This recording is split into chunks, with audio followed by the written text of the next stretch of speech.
we're going to be making our own Dark Souls 3 boss tier list, including the DLC. What's a nut? Because I don't think there's any scuffed bosses in Dark Souls 3.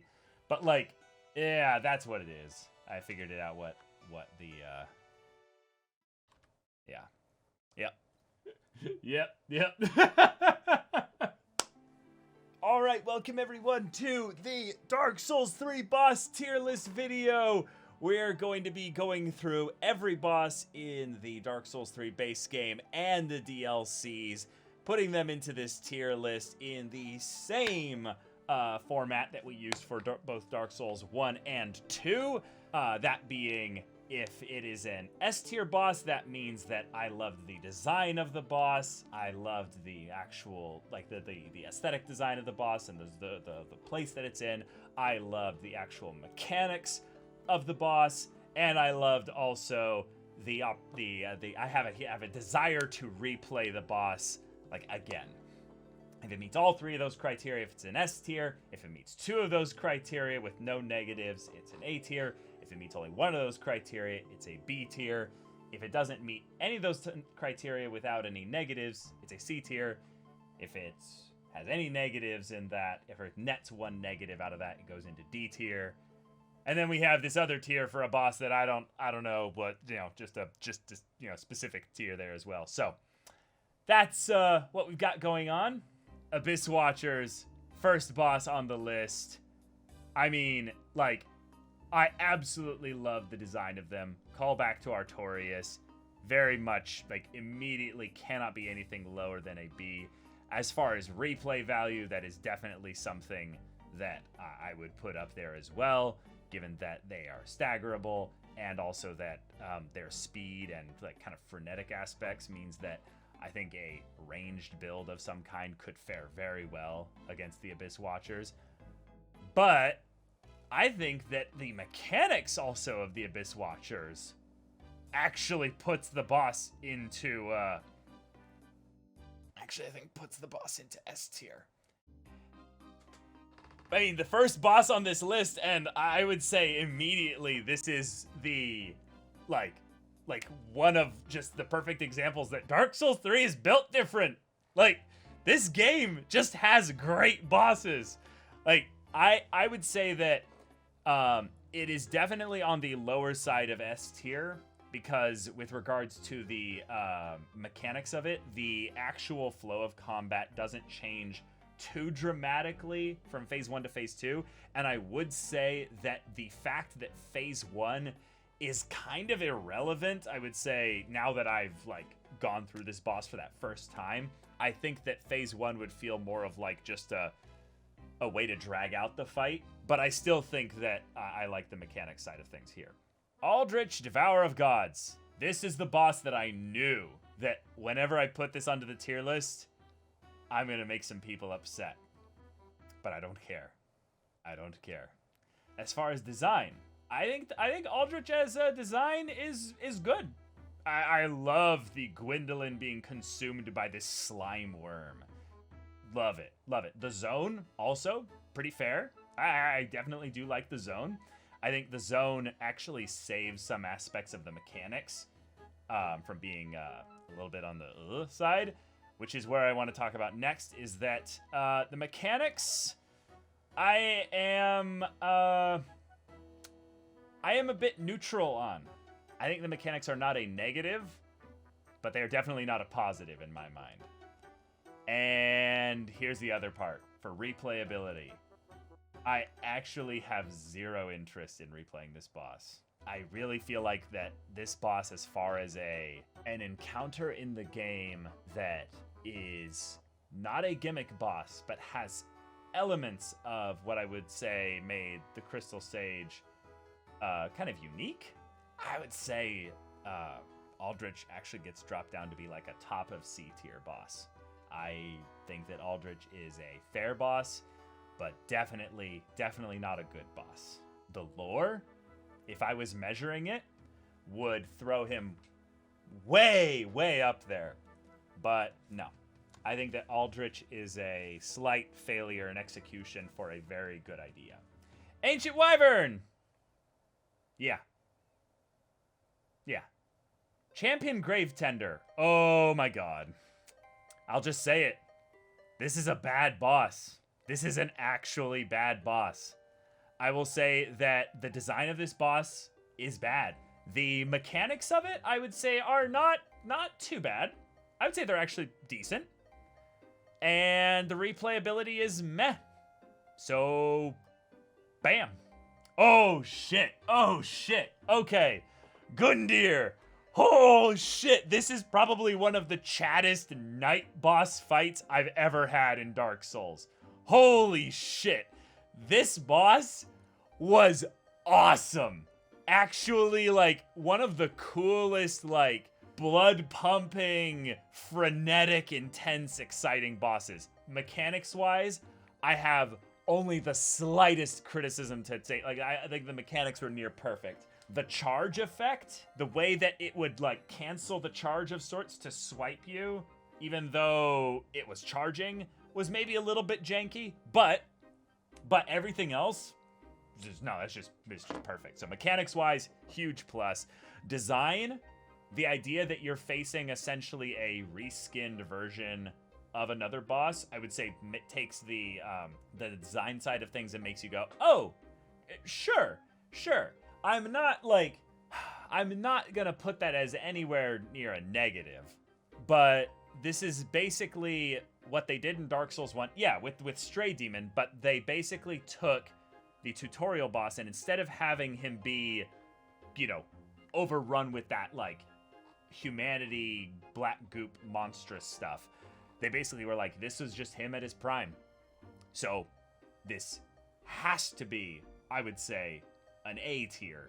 The question is Gundyr an S tier? In terms of replay value, I think the only thing that really could keep him out of S tier is actually the design. I think that replayability is there. I'm gonna drop him in extremely high A tier for now. Gundyr is the gatekeeper of the S tier rank. If you can't beat Gundyr, you don't deserve to go into S tier. Hey, Crystal Sage! Oh, let's go, Crystal Sage! Clearly the best boss in the game, right? Like, actually just goated, right? Just goes into S tier immediately, right? Crystal Sage is the boss that I believe I died to the most in my entire playthrough, which I find fucking hilarious. But I would say that the Crystal Sage's RNG aspect of having clones that go around, creating a very intense, like, frenetic, like, you have to go and quickly knock them down so you don't get spammed by homing magic, is a positive. But I would say the negative is that it's homing magic, and it doesn't, like, slightly curve away, but, like, I would say the mechanics are actually a fairly positive, so let's hold on that for a bit. Replayability, weirdly enough, I kind of want to replay this boss by the nature that I played against it so badly. So that's one thing there. And then the aesthetic. I love the idea that it's got, like, a huge big hat Logan hat and, you know, wispy cloaks and everything. I also just kind of am like, okay.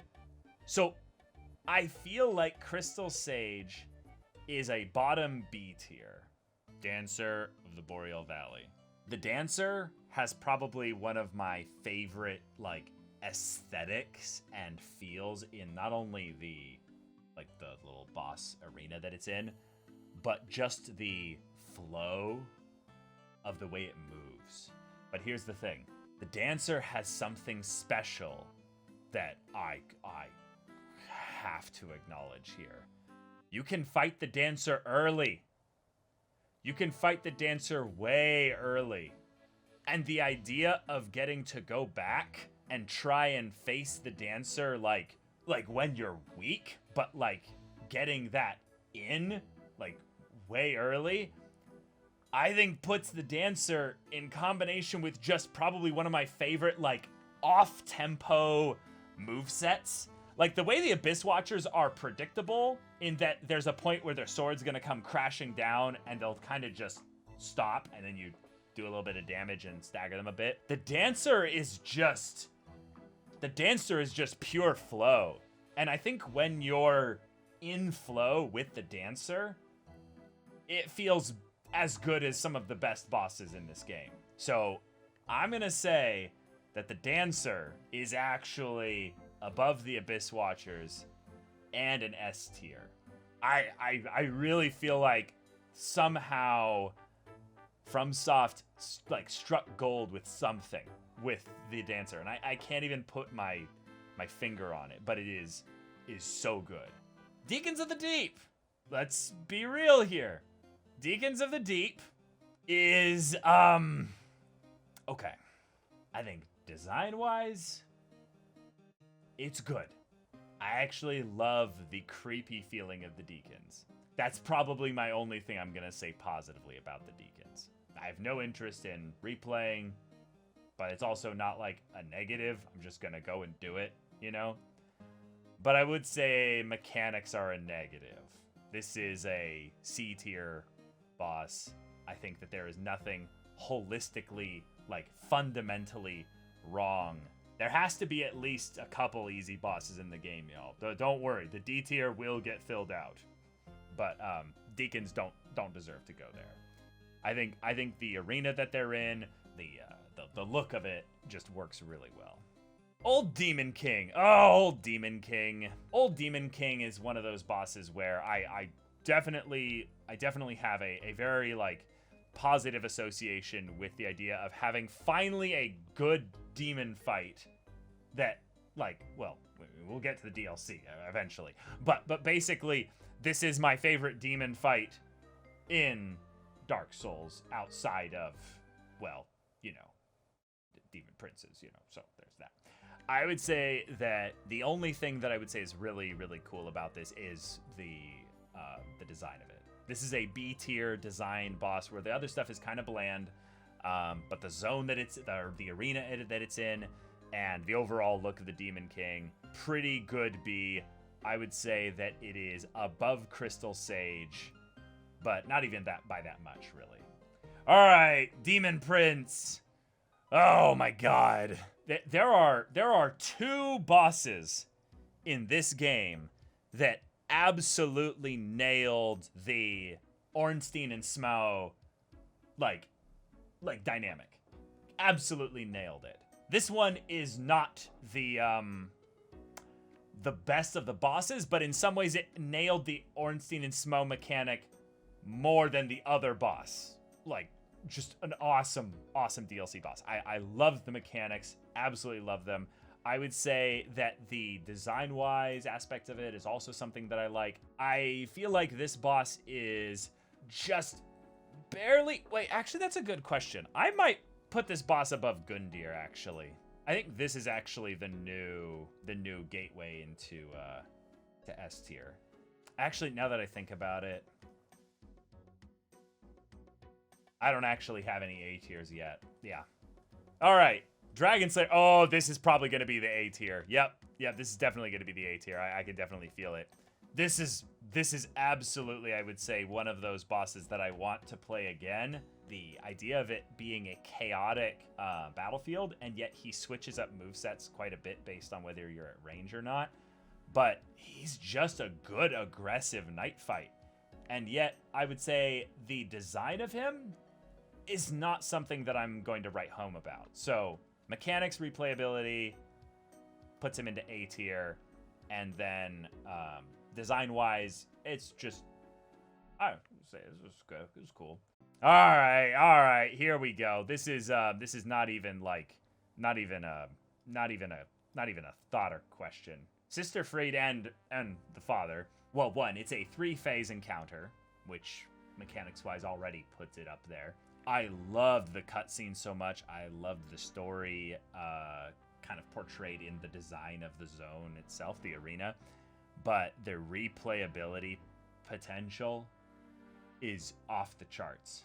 I don't have to say much here, but this is probably one of the best bosses in potentially even like the trilogy of Dark Souls.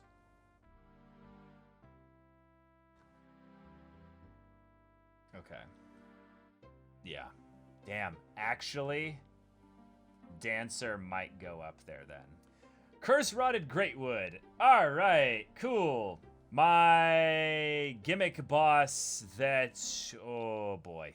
I think the zone that it's in is cool. I think the design in it is fine. Yeah, I had a scuffed fight version of this. That does have to be somewhat taken into consideration. But the thing is I don't think it can be any higher than C tier. And the problem is that the replay value is actually just negative. This boss feels like a dumb chore. I think the mechanics are... No, this is an actual high D tier. Yeah, I do not like this boss. Oh, man. Yeah, the arena breaking is cool. Imagine if any of the other bosses became arena breaking. Imagine if Aldrich, you broke the arena. Imagine if he subsumed you and you had to fight and break out of Aldrich from the inside. Wouldn't that be fucking cool? You're hired. Yeah. Okay, so here's something that I actually think... I'm really curious to see what people think about this. Halflight Spear of the Church. This is not a typical Dark Souls boss. In fact, I would say that it is not a Dark Souls boss. This is something that I actually feel like is a... Oh man. I can tell that some people are going to like this, some people are not going to like this. This boss is... Man. This boss is something that you have to do. And the idea that the boss is way better if you're getting that perfect PvP experience in addition to having a, miracle assisting, temple guy, helping out is cool. But, no. At the experience that I got, and thinking about it as, subjectively as possible just for that experience right there, I think this is a bottom B tier boss. But thinking about it more objectively, I would say this is a, Actually, no, I need to think about this objectively. What is my actual rankings here? I like the mechanics. I don't like the design. Oh, no, this is a D tier boss. This is a D tier boss. Yeah, I have 2 negatives and 1 positive that gets outweighed, so it's net 1 negative. Yeah, so it's a D tier boss. How did Vati pronounce this part? Iudex? Iudex? Ha. It's gundyr. It's corrupted gundyr. Yhorm? Iudex. Iudex build. Yeah, this is the best tutorial boss we've had in a Dark Souls game. Even if you took the Taurus demon from Dark Souls 1, this is just a great tutorial boss. The health pool is extremely low, which is good. He actually is a potential threat. So you do learn to get good and basically catch up to the pace of Dark Souls 3 compared to Dark Souls 1 and 2. I think that the replay value is just neutral. It's just neutral. Design-wise, I would say is also neutral. I would say that the actual mechanics, yeah. This is a high B. Oh! Here we go. Midir. Oh, Midir. Oh, okay. So this is a weird take to bring up, but I don't think FromSoft has really managed the perfect dragon fight until Midir. Midir does the charge thing, right? Which I really like.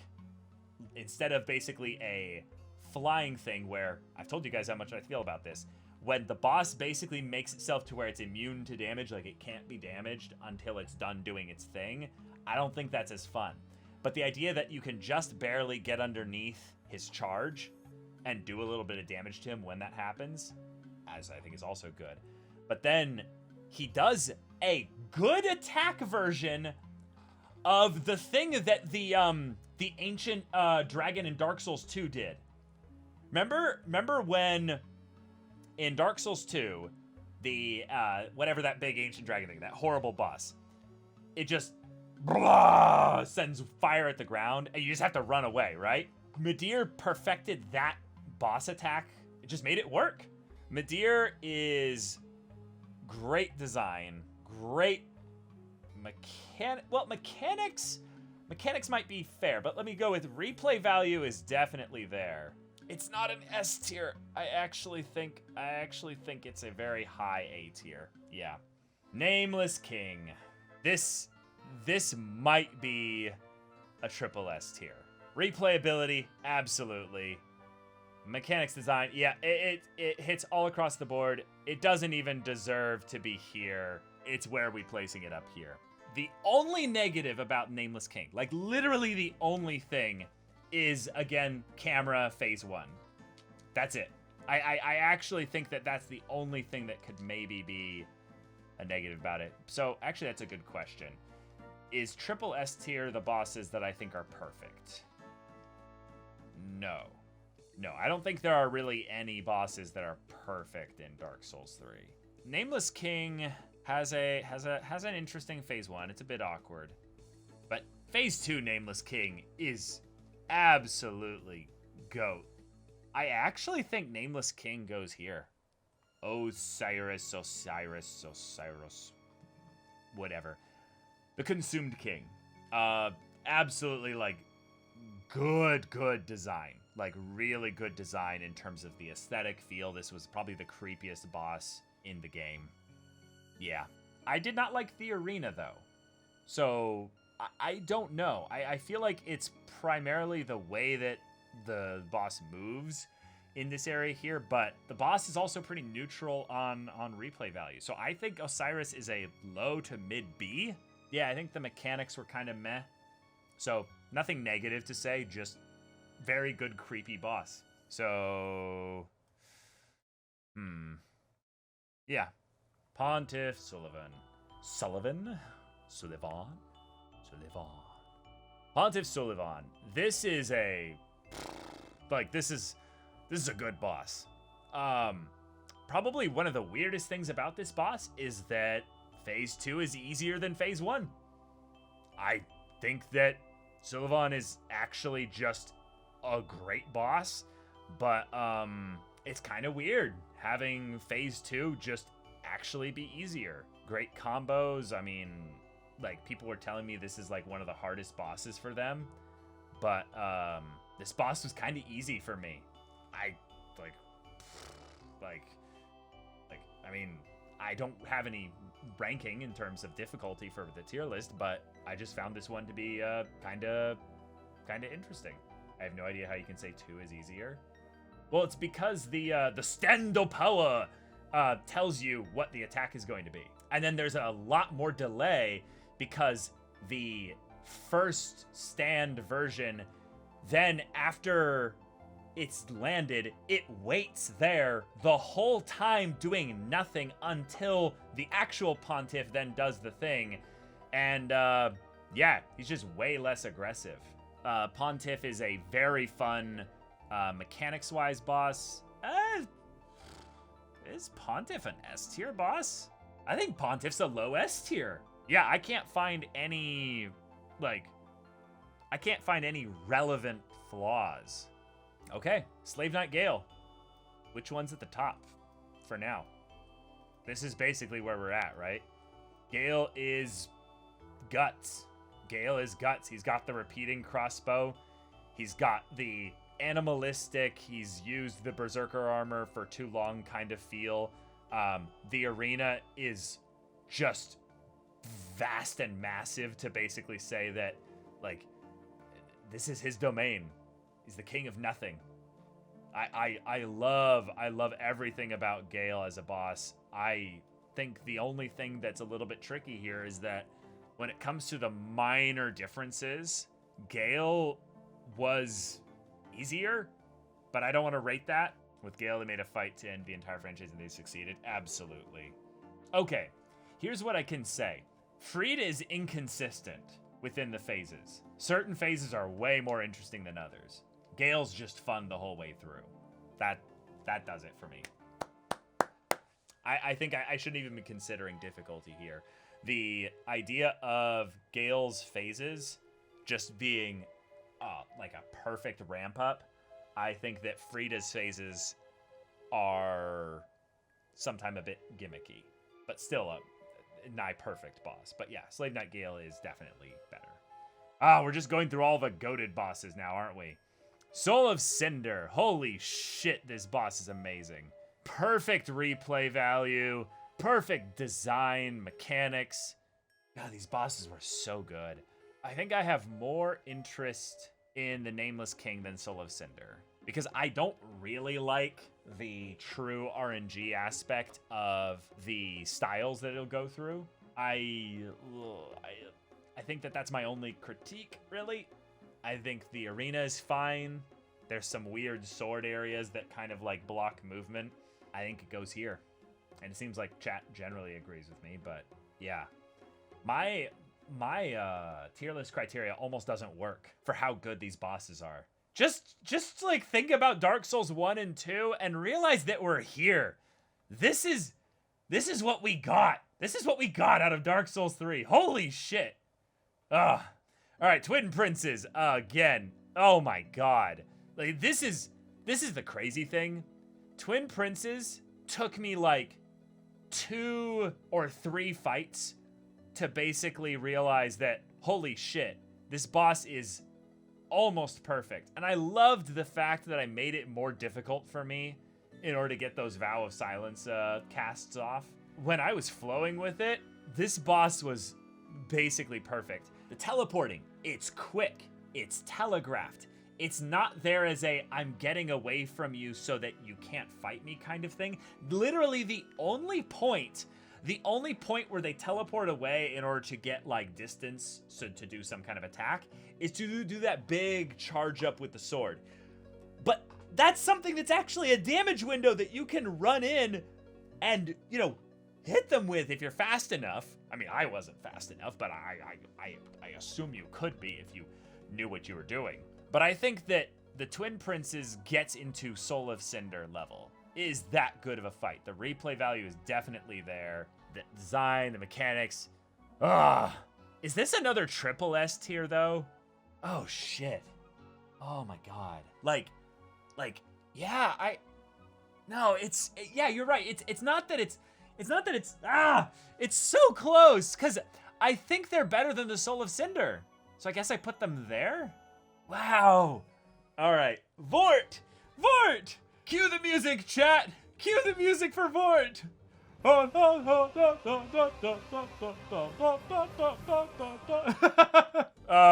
Vordt. Imagine if the Taurus demon was super aggressive. I think that the design is awesome, so it's definitely a B. I don't think it has any negatives, so yeah, it's a B at least. And mechanics are pretty neutral and replay is pretty neutral. Yeah, it's high B. Is it better than the tutorial boss though? Ooh, I actually think it's here. Yeah. Cool. Hi, Lord Wolnir. Okay, guys. Wolnir's kind of special. Now let's laugh at Wolnir and how like, yeah, oh, Omega lol Wolnir. Yeah, exactly. I love that I spent 10 minutes in the boss arena not facing the boss. This boss carries a special bit of just memory for me now. But let's be real. Wolnir is probably one of the biggest missed opportunities in terms of the type of boss that this is. The idea of a skeleton king lord feels very Dark Souls 2. I'm just gonna say it. This is a Dark Souls 2 boss that somehow wandered into Dark Souls 3. Negatives. Mechanics. They're just kind of, yeah. I think it goes here. Yhorm the Giant. Yhorm is such a cool gimmick boss. Like, such a cool gimmick boss. And I had, clearly, the best experience because I got to do it with Siegward. And I'm sorry, Vati. Sigward? Sigward? Okay, clearly, no. Sigvard. Getting to do this with Sigvard was the coolest shit.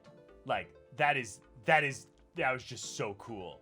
Now, I can imagine that if you did it yourself, well, one, how would you know what to do?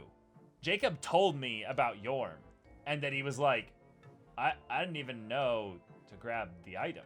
Like, I probably would have died quite a few times before picking up the item. Replay value is neutral. I think that the design part of this is just wonderful. And then it's just the mechanics. I think it's another B tier. It could be a C tier, though. Like, Yhorm might actually be a high C tier for me. Yeah, I actually think he's better than Aldrich. I understand what they were going for with this boss, and even though I don't particularly like it as much, I think it's just okay, I am fine with going back to face Yhorm, whereas Aldrich... Where's Gravity? Gravity goes into its own category above Triple S tier. God damn it, when will they have a Dark Souls game where Gravity kills me less than at least one of the bosses? Well, thank you for checking out our tier list video here, and let me know in the comments where you would have put your bosses on the tier list here, because I'm definitely sure that I'm not like any great representative of the community in this regard, and I had a very unique playthrough of Dark Souls 3 with scuffed encounters, some bosses being ridiculously easy, while as others, or a specific one, being really hard. But yeah. All right. Yeah, I do not know how to do this. Chat's like, this is the stuff you're supposed to say. Yeah. And I'm like, that's right. Yeah. I do all my YouTube videos with a brother sitting next to me, and it makes it so much easier. Oh, here's what we can do. Be sure to subscribe for when we could do Elden Ring playthrough in February, and for potential reactions to Elden Ring content and stuff for that. And be sure to check out, of course, the Twitch channel for all related stuff for when Elden Ring comes out. I'm really excited for that as well. All right, see you next time. Hey, scuffed outros are genuine. That's the point. If you have no... If you're just... Yeah, come on, guys. Come on. The power of editing.